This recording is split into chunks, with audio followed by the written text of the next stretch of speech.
Let's rewind to 1997. Lara Croft had already become a global icon. Tomb Raider changed the way that we thought about 3D games. It wasn't just about the pistols or the pyramids, it was about control, atmosphere, tension, and a world that didn't care if you made it out alive. Following this, Tomb Raider 2 arrived. In my opinion, it didn't buckle under the weight of expectations, and it didn't just try to copy what came before, it actually evolved. This game took the cold, ancient solitude of the first and basically lit it on fire. It threw Lara into canals, mansions, oil rigs and ancient temples. It gave us jet skis and trap-filled cathedrals, shootouts in opera houses and puzzle box submarines. It expanded the scope without losing the soul, and most importantly, it respected the player. Every level in Tomb Raider 2 is a statement. Each one is designed to either disorientate, challenge or reward you, with, and similar to Tomb Raider 1, no hand-holding and zero filler. It requires you to pay attention, to learn and to adapt. In this video, I will be going over each level in Tomb Raider 2 and how the game really gave us everything that we wanted, and then some more. So let's dive in.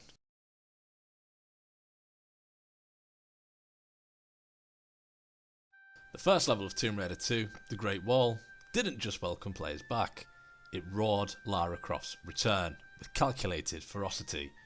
Gone was the eerie silence of Peru from the original Tomb Raider. In its place, a dramatic leap into the myth-soaked wilderness of China. Towering stonework and death traps waited around every corner. This was not a slow burn. This was do or die. And just think about it. In Tomb Raider 1, you start alone, quietly slipping into the unknown. But in Tomb Raider 2, there was a different idea. They dropped you in one of the most iconic man-made wonders of the world, swarming with dangers, both natural and ancient.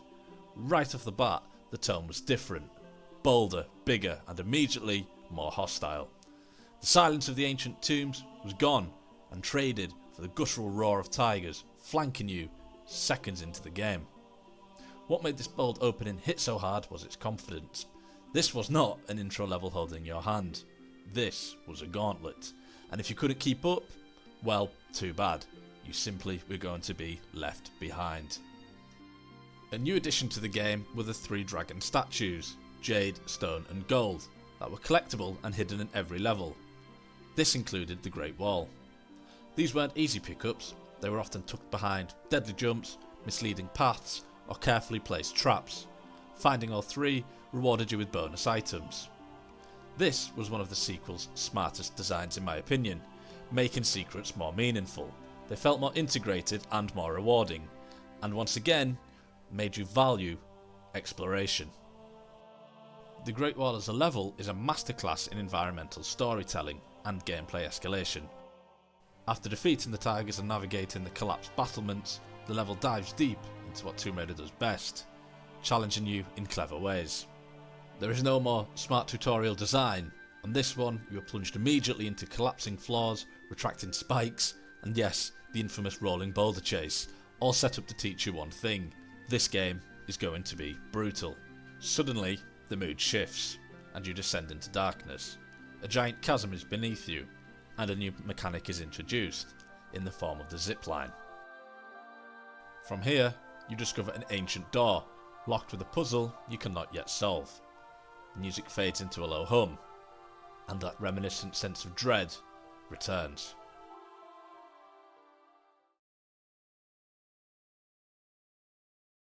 If the Great Wall was Tomb Raider 2 flexing its design muscles, then Venice was showing off its flair for the dramatic.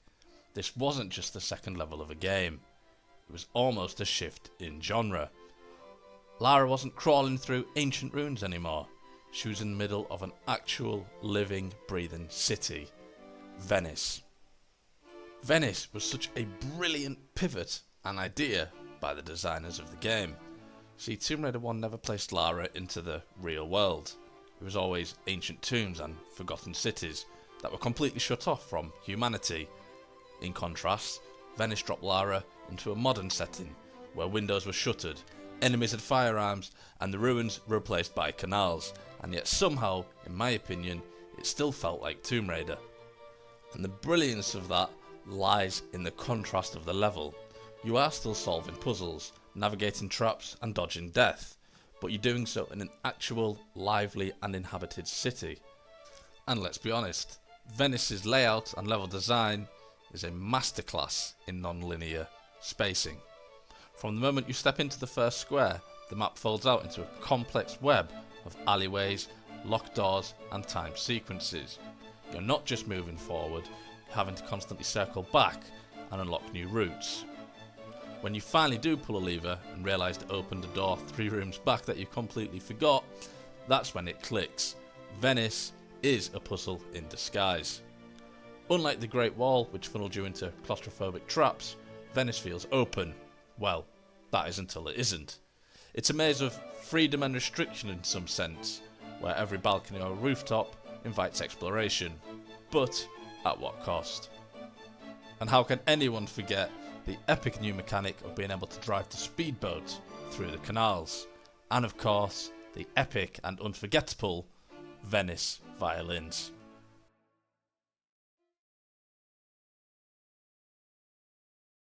After completing the level of Venice, you arrive at Bartoli's hideout.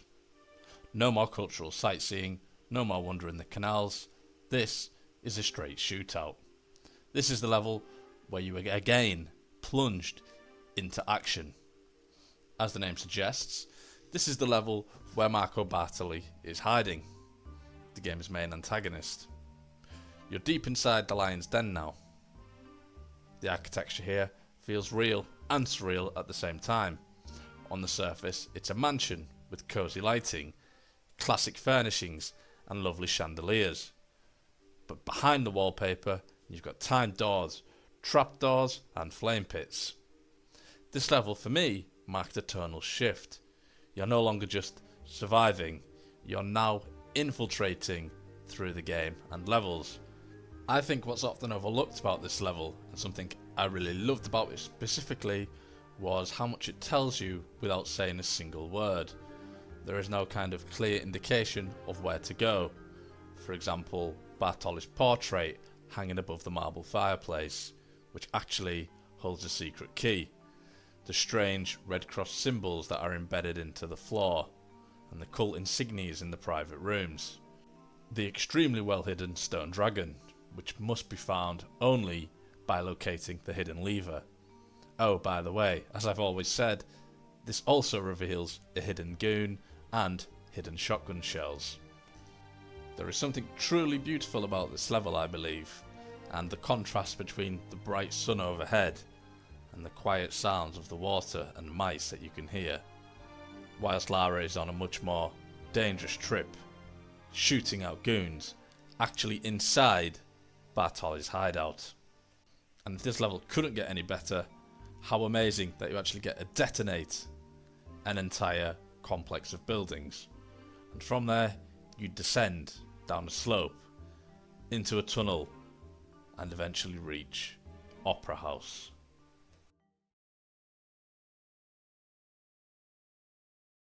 The level begins with Lara sliding down a slope. Immediately, you enter a dark and mysterious area. Gone are the bright skies of Venice and Bartoli's hideout.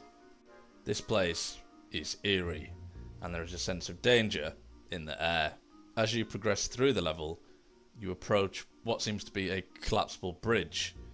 In my opinion, this is an amazing chance for the player to test their mechanics and skills that they have learnt up to this point. And for me, it's still one of the most memorable moments throughout Tomb Raider 2. For me, this level mimics closely to Tomb Raider 1 St. Francis's Folly. You start in a quite small area before progressing to the main bulk of the level. On Opera House, you then literally enter the Opera House, and this is where the real puzzle can begin. Although this area is dark, in my opinion, this section is absolutely stunning, and that's not just on the remasters.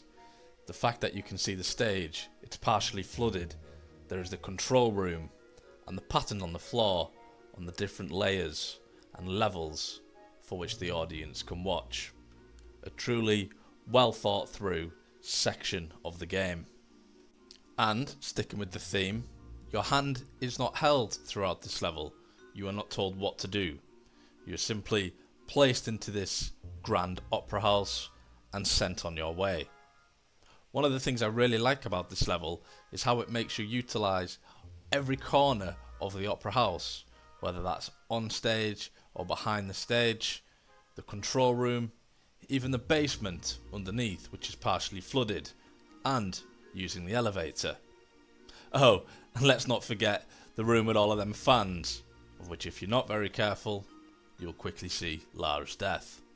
And a perfect climax to the end of the Venice levels, where you fight that boss at the very end with the two pistols. This is excellent, and this makes for a really good closure to the end of what seems to be the first section of Tomb Raider 2, as you head onto the aeroplane.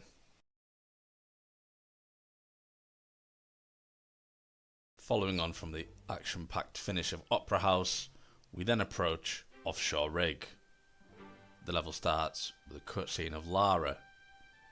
All of your weapons have been taken, and you are left bare, figuring out what to do. Offshore Rig has a visual tone unlike any level before it, including Tomb Raider 1. Gone are the organic ruins and ornate architecture. Here, everything is hard, metallic and hostile. The sounds themselves are clinical. Ventilation fans, humming lights, alarms, and even footsteps echoing through empty corridors. The walls are cold steel, and the hallways are narrow. You're not exploring, you're almost escaping. And I think the change in that mood is purposely and expertly executed. In my opinion, the beauty of both Offshore Rig and Diving Area is the complete change in environment. It's something that you have never seen before. For me, it was exciting to see Lara traversing these kind of areas, and even operating new lever mechanics, such as the twisty lock to open the door. And instead of just picking up regular keys, there are now key cards, a new kind of key that you can use to progress through the level. New ways that Lara can die, such as being sawn by the chainsaw, or swimming into one of them underwater fans. All of these new ideas kept Tomb Raider 2 feeling fresh, and like something new is being explored every time. And that even is including the hour-long ladder. I couldn't forget about that. Now I do understand that a lot of people dislike these two levels, mentioning they are more of a filler for the game, but for me, it seemed like it was a brave take on trying to introduce players into a new environment, showing just how far Lara can go. And what an amazing ending on the end of Diving Area, where you see the monk and have a conversation with him, unknowing just how important of a character this will soon be when you do reach the monastery for yourself.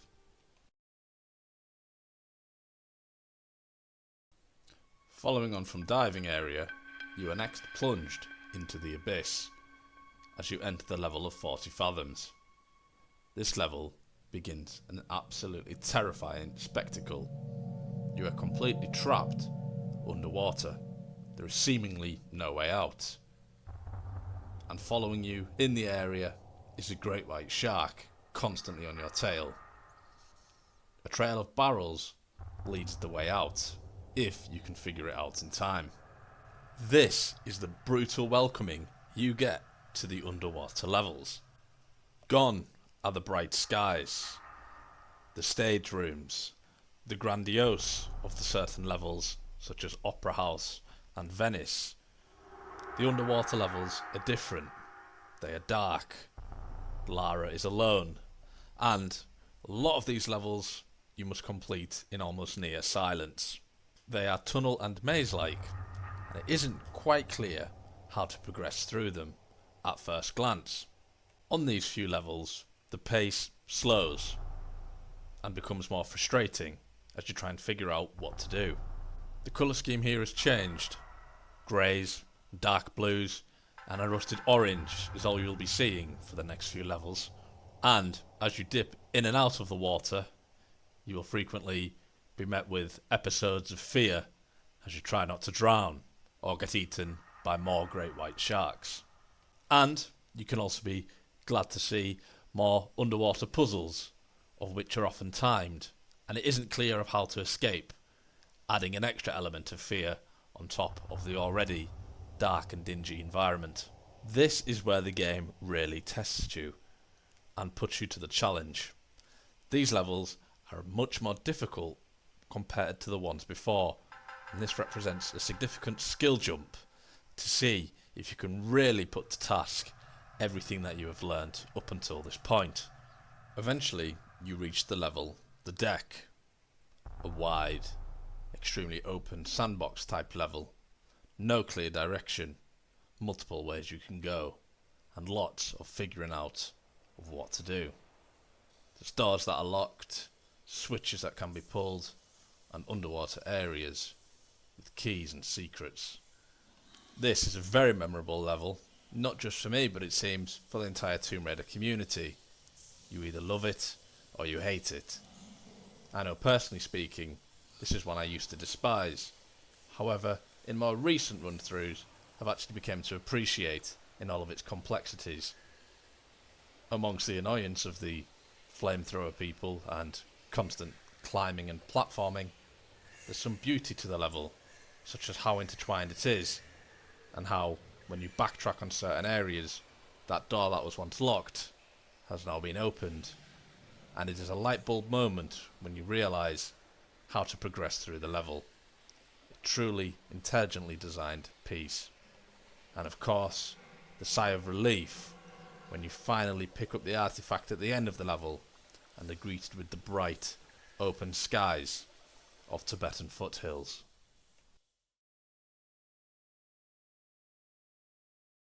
You've reached the level Tibetan foothills. The bright skies are a welcome sight. Lara is once again in a different outfit, and the environment is unlike anything you have seen before. There is a great contrast here compared to the levels that you have just finished, which were more maze-like, enclosed and dull with monotone colours. Here everything is bright, the blue skies and the sun is shining, snow and ice surround you. As you progress through the level, you see a hut guarded by a few goons, and then the most iconic piece from Tomb Raider 2, the snowmobile. And what an absolute adrenaline rush riding this thing is for the first time. The amount of pace you could get on this, you're mowing down the goons as you drive, the sense of power and thrill. This level was for a sense of excitement and a bit of relaxation after the mind-numbing underwater levels that came before. This level is a lot about mechanics and how well you can control the snowmobile, of which you haven't really had any experience with yet. Epic fights, snowmobile versus snowmobiles, and huge jumps of which Lara must cross. These are just a few of the features of the Tibetan foothills level, and why it is one of my personal favourites. Having this level placed here is, in my opinion, extremely intelligent. It gives you a break from the puzzle solving and allows you just to go wild, driving the snowmobile about, especially with the level that was yet to come, which really does put any Tomb Raider to the test.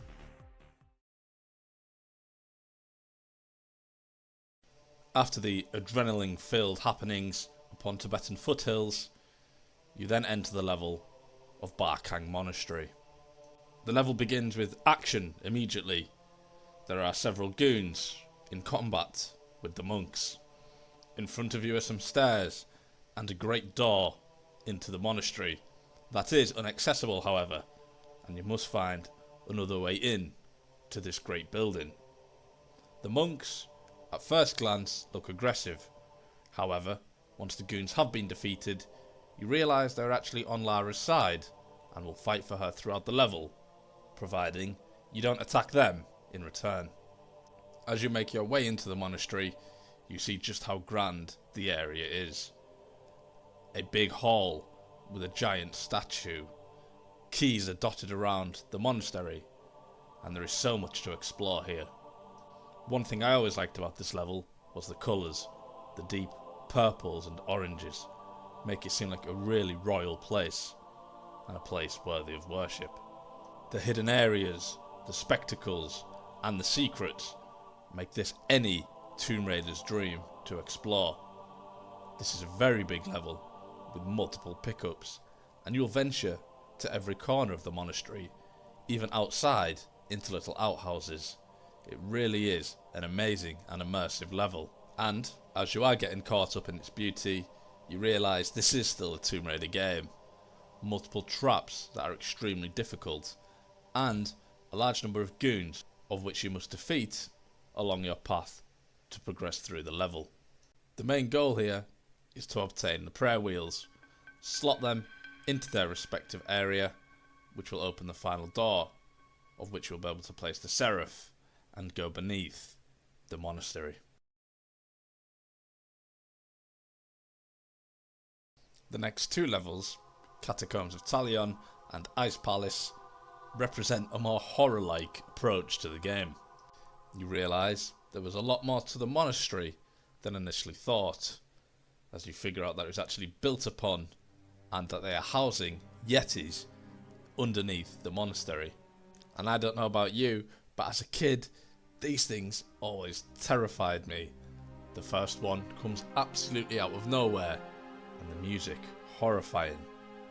As you descend into the catacombs, the level becomes more intricate. There is a temple, a great door, and an ice floor that looks like at some point you would be able to get through it. And as you progress through this level to Ice Palace, it becomes a whole lot more tricky. The bells, which when shot correspond to an opening door, and there is also the springboards, which will launch Lara into the air and, in my case, leave you dead multiple times for multiple hours. And if you thought the previous level was terrifying, just wait till you approach this one. All of the yetis are in cages, of which some of the levers that you pull will, that's right, release them, and you'll find yourself running from a group of these yetis in order to survive. The climax to this level is, of course, the Garuda, a giant beast, which, if I'm honest, I'm not sure why it features on this level at all. Nonetheless, the showdown is epic. After you defeat it, you progress through the level onto the Temple of Xian.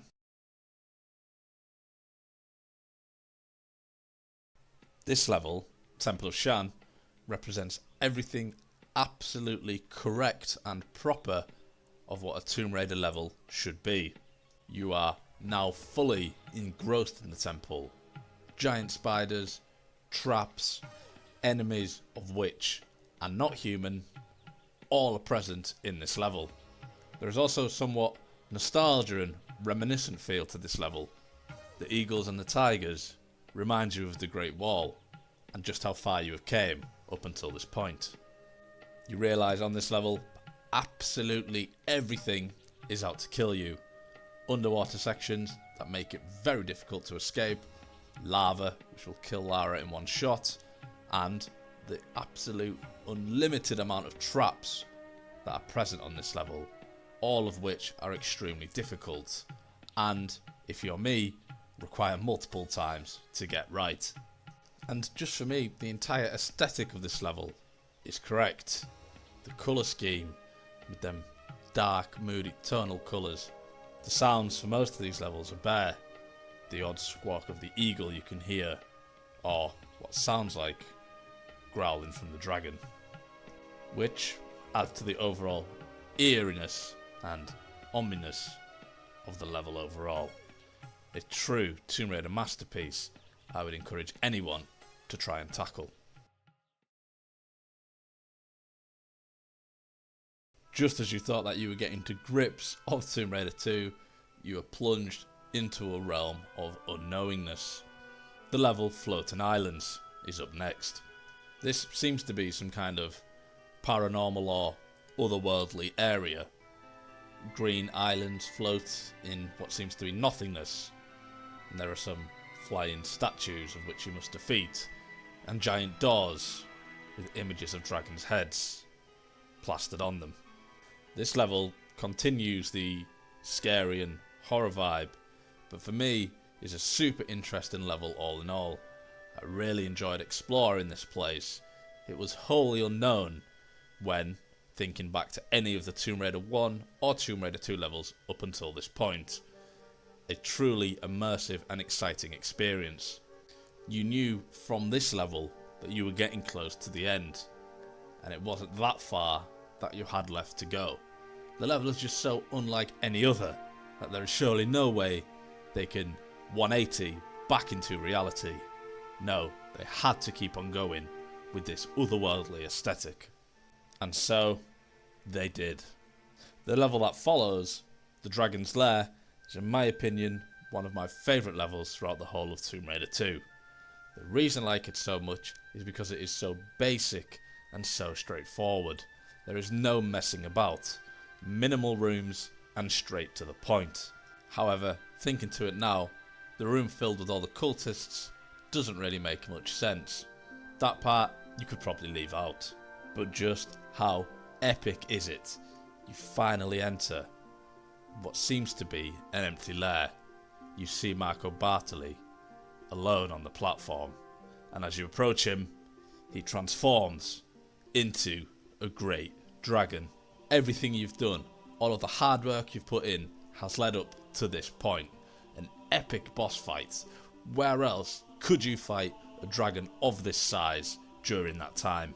Even to this day, this level for me is absolutely thrilling, with the one minor setback of actually trying to take out the dagger of the dragon once you have put it to sleep. That bit can be frustrating. There is then an epic run out where the place comes falling down and you must escape before you are crushed from the falling debris. You finally finish Dragon's Lair and you think it's all over, but no. You're transported back into Lara's home, and finally you have reached the last level of the game. Now, I do understand why this level may get a bit of a bad rap, but for me, I think it's perfect closure to an absolutely epic game. It's a classic house shootout.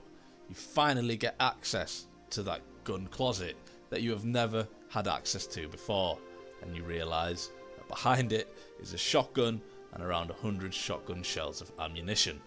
This is a war of attrition. Enemies come at you from left and right, and in your nightgown you must take out every single one of them as they try and steal the dagger of Xian back off Lara. The level ends with an epic boss fight. Well, I say epic, we've already had this fight back in Opera House. Nonetheless, it is an absolutely amazing way to finish the game. Home sweet home in a dark setting instead of the usual daytime one, and the cars outside with the spray paint of the Fiamma Nera. Personally, I do not think this game could have just ended at the end of Dragon's Lair. It really needed a little bit more for that closure, and in that case, Home Sweet Home does it justice.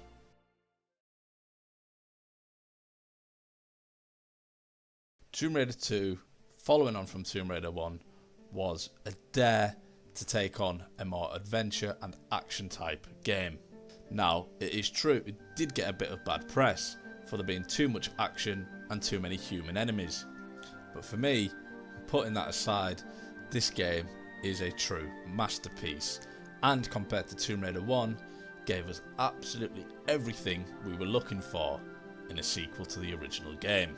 More action, more weapons, better hidden secrets, and some of the level design is, I think, the best in the whole of the Tomb Raider series, such as Barkhang Monastery and Temple of Xian.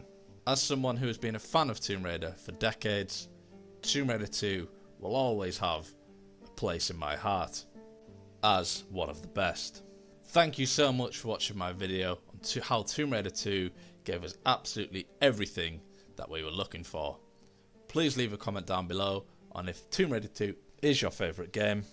And as always, thank you to my members and thank you for watching.